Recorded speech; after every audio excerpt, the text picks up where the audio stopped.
It is another edition of Time About the Movies, and today we're taking a look at the 4 films that wrap up August of 2008. And took us a little bit of a week later than we were expecting, but welcome to the dumping month. The dump month between the second half of August and the first half of September, where the studios clearly have no intentions on giving you good movies and know that they're bad. And last week we got lucky with 5 movies that were actually pretty good, but this week the 4 films we have here, not so much. And what better way to start off with the biggest new release of the weekend, because this was not a big hit by any means necessary. Vin Diesel starring in Babylon AD.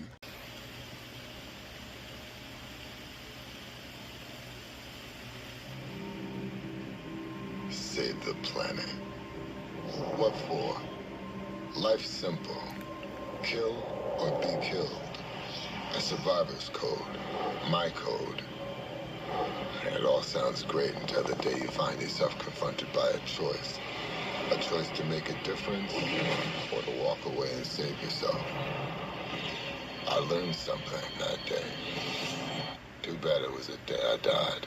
And it was at that moment that Vin Diesel realized, maybe going back to the Fast and Furious isn't a bad idea after all. And sure enough, that's his next movie after this. But Babylon AD, in the near future, the mercenary Turok, played by Vin Diesel, is hired by the powerful criminal Gorski to take a woman named Aurora, played by Melanie Tierney from Inglourious Basterds, from a Noahite convent in Central Asia to New York. In return, he will receive a large amount of money and a clear passport. Turok joins Aurora and her guardian sister Rebecca as they cross the dangerous Russian landscape, chased by mercenaries that also want Aurora. On their journey, Turok discovers that Aurora has special abilities, and once in New York, they see on the news that the Noel convent has just been bombed. When Aurora discloses that she's a virgin and pregnant with twins, Turok realizes that there's something sinister behind his mission, and that he and sister Rebecca are not part of Gorski's plans. So yeah, it's Children of Men, except even stupider and not good at all. And yeah, sure enough, that's what this movie is. It's a movie that's literally just a bad rip-off of Children of Men, and clearly a movie that was not made for anything noteworthy, except the fact that they had Vin Diesel, they thought they had a hit on their hands, but yeah, sure enough, it didn't work out that way. This was actually based off of a graphic novel of the same name, I believe, Babylon Babies, and this director, Mathieu Kassovitz, actually did Gothica a few years ago, but he had a different version of this movie. This is one of those movies that clearly went through a lot of studio interference. There were actually 2 different versions of the film released. There was one released by Studio Canal that actually was released in France and Germany, but then the US version only ran for about 90 minutes, even though the Studio Canal version ran about 11 minutes more than that version did. But that version eventually made it onto the DVD as the raw and uncut version, which even then, it still didn't work out, and even Kassovitz has disowned the final film, and he likened it to a bad episode of 24, and said that Fox was basically in the project all the way through. So basically, yeah, this was not his version, and I don't know, maybe his version probably could have been better, but I don't know. The original sci-fi is very hard to come by, even though this is based off of a novel, but yeah, as we see nowadays with Mickey 17, trying to create a new sci-fi franchise is not always going to work out here. You can't be the next Star Wars. You can't be the next Star Trek. You got to elevate something. You got to give us something new and creative to work with here. That's why Blade Runner became the hit that it's now become. But yeah, this movie in particular just really wasn't that good. It wasted a lot of good talent all across the board here. Michelle Yeoh is also in the movie too, playing Sister Rebecca, and she came out of this relatively unscathed. Vin Diesel, I really do think this was the movie that made him realize that my career is going nowhere, and hey, I just got a call from Universal saying, hey, we were doing a new Fast and Furious movie, we're getting the gang back together, want to come join us? And he said, yeah, sure, why not? And sure enough, his career got a big boost back once he came back to the Fast and Furious, and lo and behold, he's now one of the biggest stars in Hollywood. I mean, associated with that series, the Guardians of the Galaxy. I mean, he's gone on to become a prolific name once again, but we'll delve more into that when we get to Fast and Furious coming up. But yeah, Babylon AD is one you could definitely avoid. It's a film that was clearly made to just try to become the next big Blade Runner style hit, and it just didn't work overall. It just turned out to be a cheesy knockoff of Children of Men, and not a very good one. So yeah, a hard skip on Babylon AD. So moving on to the next movie here, Don Cheadle starring in Traitor.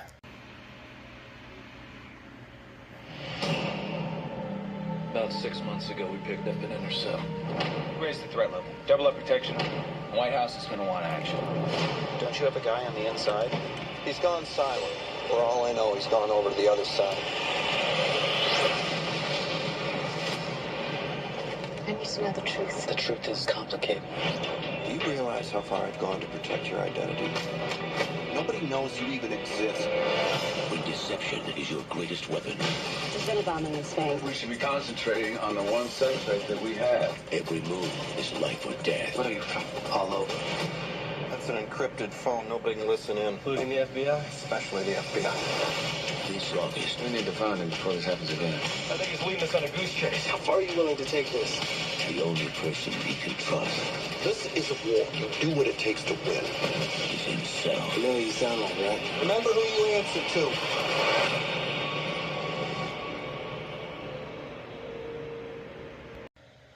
How about an actual movie where the only person you can trust is nobody because you can't even trust yourself? I mean, they did that already with the Bourne movies. I mean, Jason Bourne couldn't even trust his own self with who he was in particular, but why not have a movie about that? Why not have a movie about somebody who can't trust anybody, even himself, and even he doesn't know what he's going to do? Like, yes, like a split personality. I think that would make for a pretty good movie. I'm pretty sure there is a movie out there, and I'm just not thinking about it right now, But anyway, this is Traitor, a former Sudanese-American soldier played by Don Cheadle, with a background in explosives, is the prime suspect in a search by an FBI special agent played by Guy Pearce for the bomb maker in a string of global terror explosions aimed at civilians.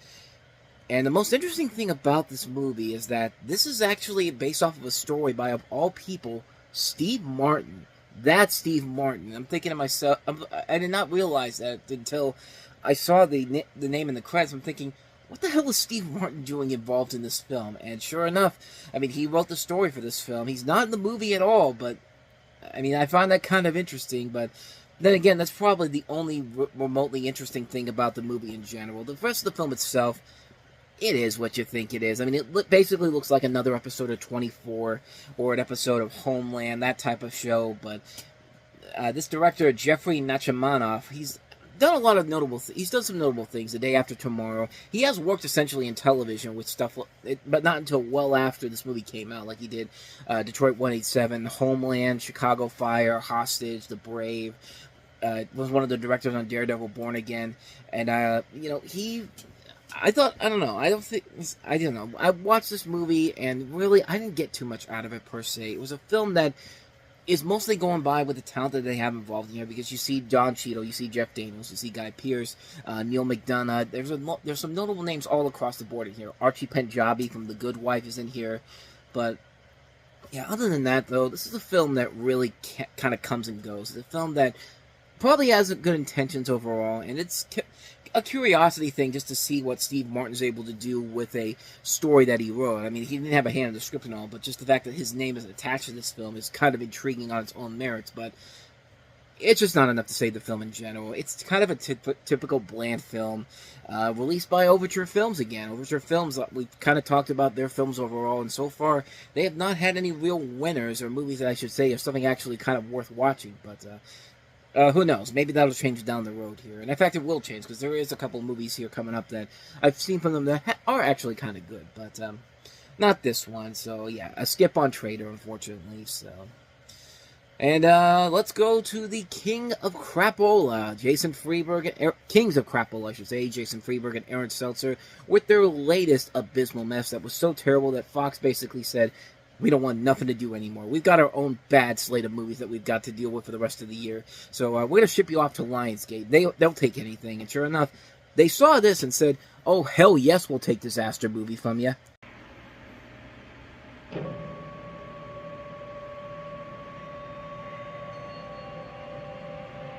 When our world is threatened, when our lives are at risk, who can save us? I am Iron Man. From the guys who've seen way too many movies. Hannah Montana's dead! Goodbye, my fans! Keep rockin'! And don't forget to buy my 2 new CDs in stores now! comes the most incredible, most enchanting, Where am I? What is this enchanting place? most disastrous, Hell no. I'm out of here. comedy of the summer. Hello, lover. And so I thought, could a simple New York City gal like me really beat up on a pregnant teenager? I never back down. Is that your feet? And this is my baby's foot. Disaster movie. Taste it.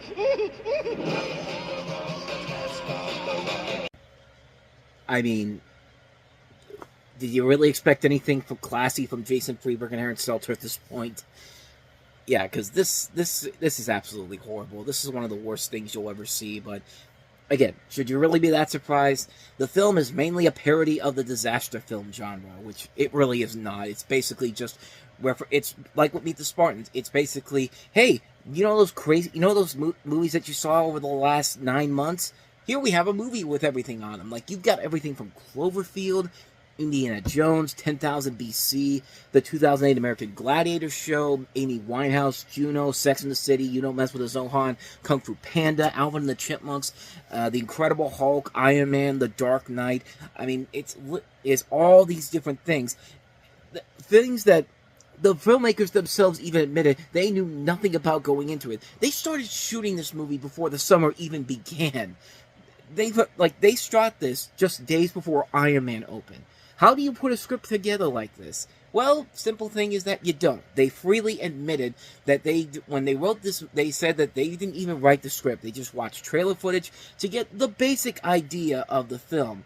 And that's how they did it. That's how they made this film. And it tells you or not, when they start shooting this on April 28th of 2008. A trailer drops in mid-June 2008, and the film comes out in August.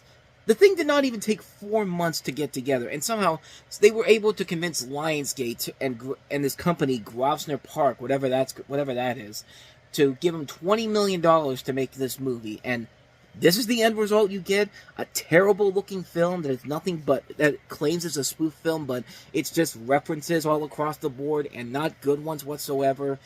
Like, again, do I really need to say anything more about this movie and how bad it is? I mean, you could just look at that trailer alone and see, oh yeah, this looks absolutely horrible. This looks like a terrible, terrible movie. Yeah, that's pretty much all I can say about the film. And I guess people were smart enough to stay away from it, even though it still made its money back. It still made $34 million off a $20 million budget. But even then, it was still considered an underperforming movie, which, I mean, I don't know about that. You made $14 million more than you did on a movie that was not even a thing 5 months ago. So I guess there's something like that. But hey, it underperformed enough for the studios to say, we don't want anything to do with you anymore. Because right after this movie came out, I think every studio out there basically said, yeah, we don't want anything to do with you anymore. Because after this movie in particular, and then following that up, they did one more film at Fox, and then after that, nobody gave a shit about them anymore. They went straight to DVD, where they have died and rotted forever. They're still alive, unfortunately, but yeah, it's been rotting away for so many years. They've been rotting away there, so at least we know that the end is near with these really bad spoof movies. Like, when it's so bad that even the star Kim Kardashian says she can't watch it because of how much she didn't like the movie. Kim Kardashian says she can't watch this. Think about that. So she made something that is so terrible that even she can't bother to be seen in it, to see herself in it. Like, that's how you know it's that bad of a movie. So yeah, what more can I say? Disaster movie is, no question, a disaster of a film. So let's see if we can turn the tide with our last film we have here, and that is College.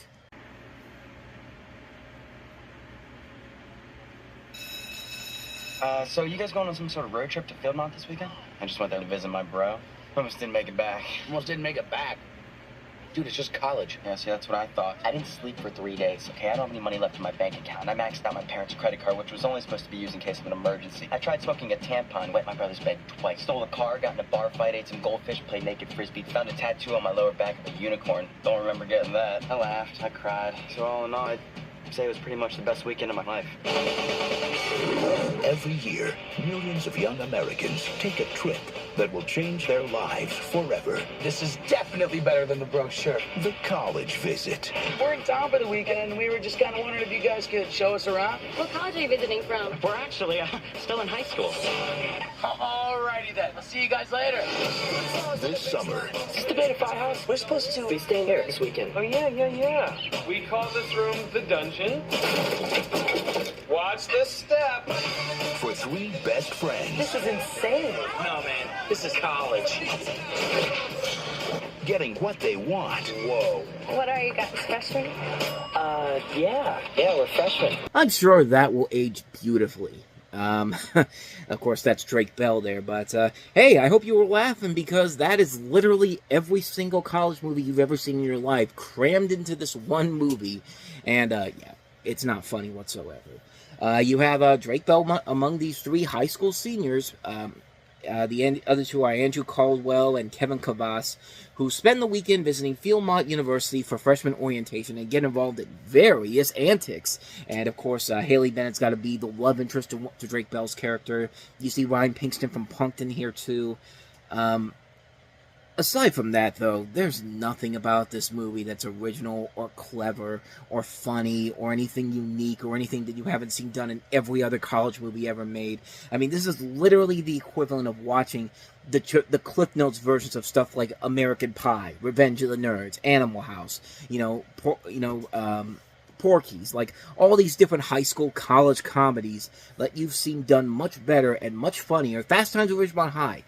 Everything you've seen from those movies, they do in here, except it's nowhere near as funny, it's nowhere near as clever, and there's nothing about it that's original or cool or fun whatsoever. It's that bad of a movie. It's a terrible film, and it's one of those movies that I was suckered into it because, it's an R-rated raunchy comedy, and yeah, I bought into it. I tried to buy into it. Back then, I bought it hoping that was going to be funny, and yeah, it sucked. It's about as bad as you think it is, and yeah, it really, there's a reason why you probably never remembered this movie in particular, because yeah, it's not as good, it's nowhere near as good as you think it is. It's a film that's trying to become the next big college comedy hit, but, you need a hook. You need something really clever or fun, or a different idea to work with. That's why The House Bunny was a much more successful movie and a much more funnier movie. Because, yeah, it's a similar concept to the story that we've seen done before with all these, with the underdog sorority who has to bring somebody in to help turn their life around and all that type of stuff. And yeah, it's a PG-13 movie, but it's a fun PG-13 movie. And they get away with enough there where you can look at it and go like, this is actually really funny and actually very, very sweet, and that's why that movie works. This does not. This is a film that is just trying to be the next big college movie classic, and this is one of those movies that would have been easy if you just shipped it off to DVD. This should have just been a National Lampoon's direct-to-DVD movie. Like, this should have been, the 3rd film in the National Lampoon's Dorm Day sequels. I mean, that's what this literally feels like. The Dorm Day sequels are much more clever than this, and those were garbage too. So, take that for what you will. College, yeah, going to college is a good thing. Watching College the movie, not so much. So with all that said, we're going to wrap up another edition of Time About the Movies as we'll head to Labor Day weekend, and not one of the great Labor Day weekends of all time. In fact, the #1 movie, you thought this past weekend with Novocaine only making $8.7 million was bad. The #1 movie this weekend only made less than $8 million, and that's Nicolas Cage in Bangkok Dangerous. We have that film, and then we have Matthew McConaughey starring in Surfer Dudes. So, 2 movies you probably don't even know what the hell they are, but we got to get through this, so that'll be a very quick episode to get to, because I think you can pretty much figure out what the overall thoughts on those movies are going to be when we get to them. But we'll take a look at them both tomorrow on the show, so be on the lookout for that. But with all that said, thank you so much for watching, and if you want to see more videos like this, please go ahead and hit that playlist on the next page, check out the previous episode, and also don't forget to hit the like, subscribe, notification button, and the bell, because you get updates on when the videos come out, and we do post new videos here every day. So with all that said, I'm off. I'll see you guys next time, and until then, as always, take care.